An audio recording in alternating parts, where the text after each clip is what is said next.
they're incredibly addictive. And why is that? Well, many of you may be familiar with the work of B.F. Skinner, who was a psychologist, probably studied him in college or maybe in high school. He did experiments with mice very early, and rats actually, where he could put them in a chamber with various levers, and through various different reward mechanisms, make them addicted to pushing the lever. Now, what were those rewards? Well, there were a lot of things. One of them was, in fact, the reward was pleasurable. It was food. Other things he found was that if you made the reward unpredictable, they were much more likely to stare at the lever. If they induced something to happen, if they had a way of making something happen, it was much more addictive to them.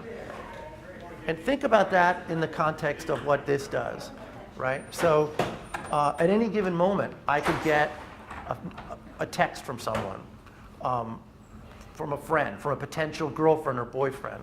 I could post something to Facebook, and now I'm really curious, does someone like it or not? And who liked it? And how many likes have I gotten?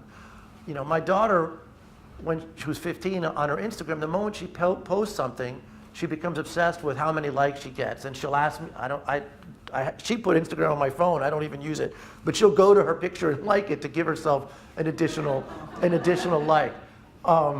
So these kinds of things are, you know, and there's a lot of good with this. I certainly don't want to suggest that you were walking around with crack cocaine in our pocket, but we kind of are. I mean, it's just that it has good and bad elements. It's incredibly addictive.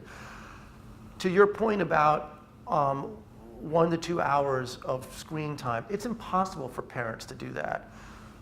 Recreational screen time, it's impossible. And in fact, I'm on the American Academy of Pediatrics board that wrote that recommendation years ago, and I'm in the process of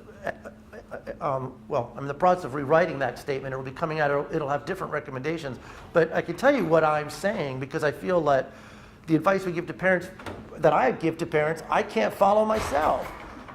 How can I possibly know how much recreational screen time my son and daughter have when they have a device in their pocket that I don't monitor, when they are on their computer doing their homework, but simultaneously have Facebook or texting? I can't possibly monitor it.